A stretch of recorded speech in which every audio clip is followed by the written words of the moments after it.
Collective hopes of a family or individual's stability and security.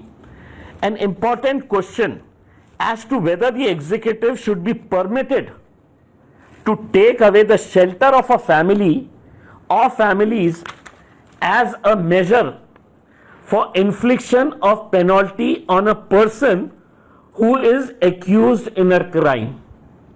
याचा अर्थ काय आहे की सुप्रीम कोर्टाने हे प्रश्न विचारलेला आहे की आपण प्रशासनाला सरकारला हे अधिकार देऊ शकतं का की एका माणसावर फक्त आरोप झाले आणि त्याच्या पूर्ण फॅमिलीला किंवा फॅमिलीजला त्या घरातून आपण बाहेर काढून त्या घर पाडण्याची परवानगी देऊ शकतं का आपण.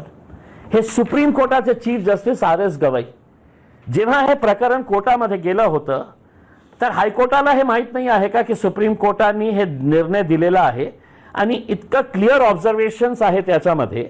मग हे या राज्यामध्ये काय गुंडाराज सुरू आहे का? आहे गुंडाराज सुरू. कोणीतरी पालकमंत्री बसतो, कोणीतरी नेता जाऊन मागणी करतो, कोणीतरी हे म्हणतो की आम्ही JCB ला स्वतः घेऊन जाऊन हे पाडू करके. हे गुंडाराज नाही आहे तर काय आहे? तिथे काय विरोध केलं नसतं का लोकांनी?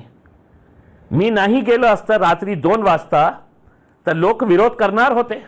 मी त्यांना एकच गोष्ट सांगितली होती की तुमच्या घर पाडण्यासाठी ते येत आहे, ते घर पुन्हा बांधण्याची जबाबदारी आम्ही घेणार.